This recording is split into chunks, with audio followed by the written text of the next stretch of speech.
Lọ́sẹ̀ tó kọjá lẹ̀rọ ayélujára gbiná látàrí wípé CEO Olúmini gbajúmọ̀ aránṣọ nni bímọ fún Láre Omíyẹká bàbá Ìjẹ̀ṣà lẹ́yìn tí bàbá Ìjẹ̀ṣà tẹ̀wọ̀n dé lórí ẹ̀sùn ìfipábọ́mọ kékeré lò pọ̀.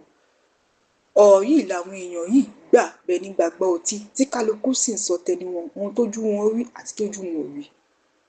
Lúmínì ìyẹn ìyàwó bàbá Ìjẹ̀ṣà ti fi ẹ̀mí ìmoore hàn sáwọn èèyàn tí wọ́n bá ayọ̀ lórí ọmọ tuntun tọ́lọ́run fọba fi ta wọ́n lọ́rẹ.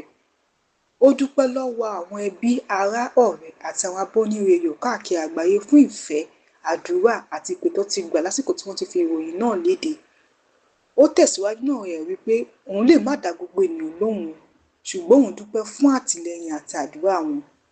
Ó wá fi kún ẹ̀ wípé bí ètò ìsọmọlórúkọ ṣe máa lọ àti bó ṣe máa jẹ́ àwọn máa fi léde láìpẹ́ yìí. Inú ayọ̀ ni gbajúmọ̀ òṣèrébìnrin tíátà ilẹ̀ wa wà báyìí o. Tíyàn bá sì gẹṣin nínú ẹ̀ ó dájú pé kò ní kọsẹ̀. Inú ayọ̀ ni gbajúmọ̀ òṣèrébìnrin tíátà ilẹ̀ wa ìyẹn Adébímpé Oyèbádé Adédìméjì táwọn olólùfẹ́ mọ̀ sí mọ́ Bímpé wà báyìí o. Ó ṣàfihàn mọ́tò ayọ́kẹ́lẹ́ bọ́ọ̀gìnì tí ọkọ rẹ̀ Lateef Adédìméjì rà fún un. Òṣèrébìnrin náà gbé àwòrán mọ́tò náà sórí ẹ̀rọ ayélujára Instagram rẹ̀, èyí tó mú káwọn olólùfẹ́ rẹ̀ àti òṣèré akẹgbẹ́ rẹ̀ bẹ̀rẹ̀ sí ní kí i kú oríire.